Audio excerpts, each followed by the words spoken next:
What's up guys, Mike here, the Detroit Borg, with a look at the second generation Chromebook Pixel, which is once again designed by Google and sold through the Google Play Store and remains kind of a showcase piece for the Chrome OS because it's pretty high-end hardware with a pretty high-end price tag, although it is a bit cheaper now. Now the new Chromebook Pixel looks very similar to the previous generation, but we do get new Broadwell processors, a new and improved display, a redesigned keyboard and trackpad. We also get the new USB Type-C connector, which is a reversible style connector that can be used for both data, display output, and charging. Now, the second generation Chromebook Pixel 2 is $200 cheaper at $999, so that gets you an Intel Core i5 dual-core with 8 gigs of RAM and 32 gigs of SSD storage. The upgraded model for $1299 gets you an Intel Core i7, again dual-core, with 16 gigs of RAM and 64 gigs of SSD storage. There is no longer an LTE version like we had with the previous generation. Now, in terms of graphics, these new Intel processors come with Intel's HD Graphics 5500 integrated GPUs.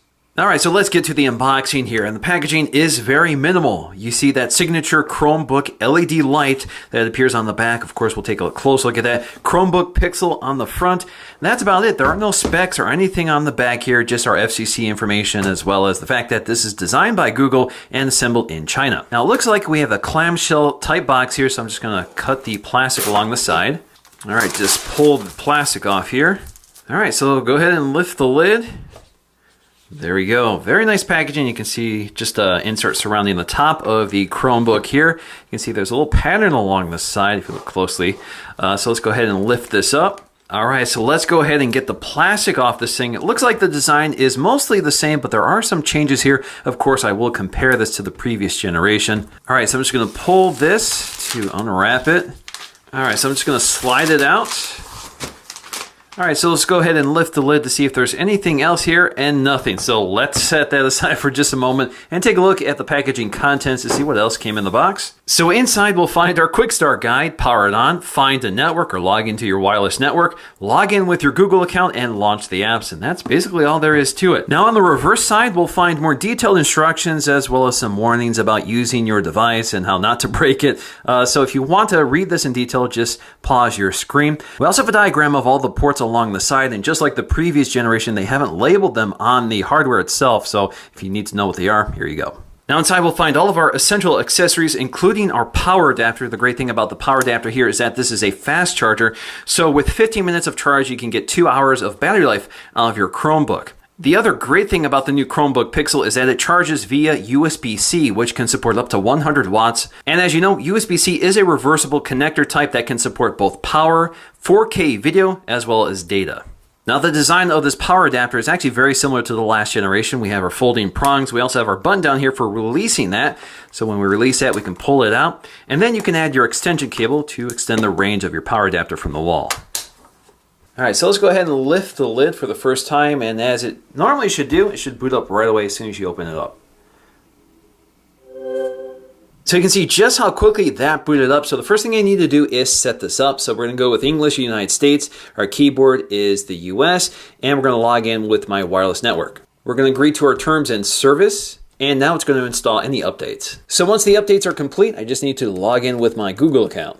All right, so we're all set to go. Since I've logged in with my Google account, it's already transferred all my previous settings from my previous Chromebook Pixel. So that's kind of nice. And of course, if you're not familiar with the Chromebook Pixel, there's a little tutorial here that'll explore how to use it. Now the new Chromebook Pixel looks very similar to the previous generation, but there are some design changes. One of them is the coloring. So the coloring obviously is lighter this time. It's actually very similar to Apple's Space Gray, but once again we have this all aluminum unibody construction, which looks really nice. It's more angular than a lot of laptops which are tapered. So it looks a little more industrial, a little more sturdy, and definitely really impressive and unique in the world of laptops today. And it remains one of my favorite laptop designs on the market. Taking a closer look at our hardware, once again, we have a 12.85-inch display with a 3:2 aspect ratio, which is really geared toward web content. So it's really geared toward web browsing. So again, this is really custom fitted for Chrome OS. The resolution, once again, is 2560 by 1700 at 239 ppi, which is a bit better than the 13-inch MacBook Pro with Retina display. Again, this is a IPS display, so it looks great off-axis, and we do have an anti-glare coating on the display. But more importantly, this is a multi-touch display. so you can actually interact with this display. Now, compared to the previous generation, this display is noticeably better, with much better color gamut, deeper contrast, more vivid colors. It's also cooler, so it's not as warm and washed out as the previous generation, which I really didn't know had an issue until I compared it to the new one. The keyboard has also been slightly updated. Once again, we have backlighting with adaptive brightness. The layout is the same, but the top row of keys have been redesigned to be more integral with the rest of the keyboard. The functions up top include back and forward for navigating through web pages, refresh for refreshing web pages. We have full screen mode. We have this overview to see all your open windows. Then we have our brightness, as well as our volume controls and the power button. The multi-touch trackpad has also been updated here, this time with more of a glassy surface that resembles the MacBook, as opposed to the more rubbery, plasticky surface of the previous generation. Now, hidden in the edge-to-edge glass bezel at the top, we'll find the 720p HD wide-angle camera with blue glass for filtering the light. Now, right next to that is an LED indicator, as well as an ambient light sensor for adjusting the brightness of the display and the keyboard. Now, the other big story with the Pixel 2 is the new Type-C connector, which you can find on the left-hand and right-hand side. So this is used to both power the computer. You get a 60-watt power adapter, which supports fast charging. At least the battery supports fast charging. This can also support 4K display output and 10 gig data transfer speeds. Also on the left side are two USB 3.0 ports, as well as a headphone jack. Now on the right side, you'll find the other USB-C connector, which again can be used to power the computer, so you can plug it in on either side. And then you have an SD-XC card slot. Now, if we compare the I/O to the previous generation Chromebook, you can see we had a dedicated power port instead of a USB-C. We still had two USB 3.0 ports, but we also had a display output, which is now filled by the USB-C connector. Now, on the right side, the previous generation just had a SD-XC card slot, which is kind of moved down here on the newer one. And on the front, you'll find the thumbnail port for lifting up the lid of the display. And once again, the hinge is nicely weighted, so you can lift up the lid without lifting up the computer. Now, speaking of that hinge, once again, it's all metal. You can see your Chrome branding toward the back. Now, it has been slightly redesigned from the previous generation. This time, it's a little simpler. The bottom of the Chromebook Pixel 2 looks very tidy here. There are no exposed fasteners at all. Everything is kind of hidden behind these rubber feet. Now, these rubber feet are quite a bit bigger than the ones from the previous generation, but again, it provides a lot more protection for the bottom of your computer. Now, one of the fun aspects from the original Chromebook Pixel was the LED strip on the back, which is kind of its signature. So again, it returns with the new Pixel 2. The LED looks a little darker here, at least the lens of the LED looks darker compared to the previous generation, but it's been expanded with additional capabilities. So one of them is that you can double tap the back of the display, and it will actually tell you your battery status. Now, when you're charging and you double tap, those lights will strobe, and when it's fully charged, it will strobe in green. Now, when the display is open, you'll see the 4 Google colors. This is a little different from the previous generation, which had a strobing blue light instead. And once again, our favorite Easter egg from the previous generation Chromebook is returning here. All you have to do is input the Konami code on your keyboard, and you get a light show from the LED. So once again, that's up, up, down, down, left, right, B, A. Now, we are running pretty high-end mobile processors in this Chromebook, so of course we do have fans which breathe through the keyboard. Also coming through the keyboard are the stereo speakers. Now, unfortunately, I don't think they sound really good. They're kind of tinny, kind of high-pitched, but they are loud and they're pretty clear, but unfortunately they tend to crackle at their top end, so let's go ahead and take a listen to see how they sound.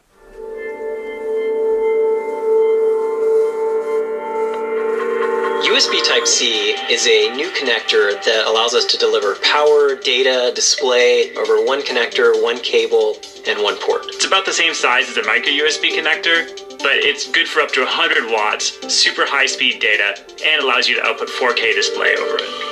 Now, using Chrome OS on the Pixel 2 is very similar to using Chrome OS on any other Chromebook, but of course we have the benefit of a touchscreen. So of course with the touchscreen I can just tap the icons to bring up the window. Now, if you're not familiar with Chrome OS, it's very similar to using a Chrome browser. So for example, when I bring up one of these icons here, they're really just bringing up tabs or windows within Chrome browser. Now, with this multi-touch trackpad, you can actually use a 4-finger gesture to get this overview of all your open windows. So again, you can just swipe up here. You also have a dedicated key for that function. Now, if you're within a window, you can maximize it by, again, hitting that full screen key on the keyboard. Of course, you can also just minimize your windows here so you can see your desktop, and you can bring them forward again just by tapping the icons. And all the windows that are active are lit. You can see right below those icons, you see these little indicators which indicate that those particular pages are open and ready to be viewed. Now, on the lower left, you can see we have our app drawer, very similar to an Android device. So, for example, if you want to add Google Photos to your shelf, all you have to do is drag and drop it, or you can right-click using a 2-finger gesture here to pin to shelf. And then you can move this around by tapping and holding on it. You can right-click on it to unpin it, and that sort of thing. You can also select Auto Hide Shelf. So this will hide the shelf whenever you bring up an app like YouTube. So if you move away from the shelf, it'll hide. When you move back to it, it'll come back forward. Now you can also swipe up from the bottom here to hide the shelf and swipe up again to deactivate that. Now we also have voice control in here. All I have to do is bring up the app drawer and say, okay, Google, what's the weather like tomorrow in Rochester Hills, Michigan? Tomorrow's forecast for Rochester Hills is 53 degrees with fog. Now alternatively, you can also just tap the search key to bring up your app launcher along with the search utility. Now in the lower right, you'll find your notification center. This is where you'll see all your notifications from Google+, Twitter, or all the apps that support this sort of feature within Chrome OS. And you will see some of your Google Now cards, not all of them. And you have your settings here. You can clear them all and you can mute your notifications.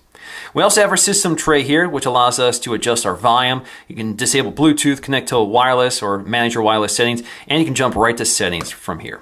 Now the settings panel is pretty comprehensive. You can even adjust which search engine you want to use when you bring up search. Of course, Google is here by default, but you have Yahoo, Bing, Ask, AOL, Live Search, Search Me, and more. You can also go to advanced settings to get even more, so you can adjust your date and time, your privacy settings, your Bluetooth settings, passwords, Smart Lock, which is a very interesting feature. This will allow you to unlock your Chromebook and log into your account if you authorize certain devices nearby, such as an Android phone. Now we do have a marketplace for apps here. We just go to the web store.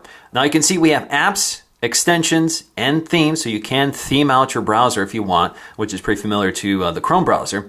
And I can select whether you want Chrome apps, which are apps specifically designed for Chrome OS, so you can see Vine, Vimeo, and other things. We also have websites. Now websites are basically websites that you can pin to Chrome OS, like Outlook.com and quite a few others. But perhaps the most interesting category here is available for Android. See, these are apps that are available on Android and Chrome OS, so they're specifically designed to be dedicated apps as opposed to websites or that sort of thing.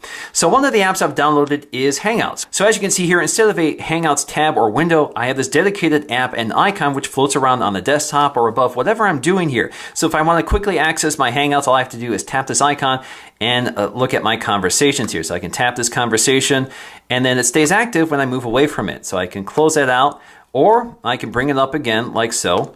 And I get this little chat head which appears right there. So if I go to minimize that, that stays in the background while I do other things, and I can jump right back to it. And anytime I get a new notification, the message will pop out, or I'll see a little indicator telling me that I have pending messages. Now, as you can see in this full screen view, I have nothing but the website. It hides everything else, and if I want to gain access to that, I just take my cursor up to the top or to the bottom. So with this touchscreen, I can scroll up. You can see I have kinetic scrolling. I can also pinch in and out to zoom in on my text, and everything is really smooth and quick. And of course, I can also use my trackpad. Now, as I said in my original Pixel review, I'm not going to say anything that other people haven't already said about the Pixel, which is that it doesn't make a whole lot of sense for most users because the operating system limits what you can do with it. Now, it's a great operating system. I really like Chrome OS, especially if you're heavily invested in Google or you just spend most of your time on the web. It's a fantastic operating system, completely trouble-free, robust, and secure. But in the end, all this high-end and expensive hardware is really unnecessary for powering Chrome OS. You're not going to see huge benefits here.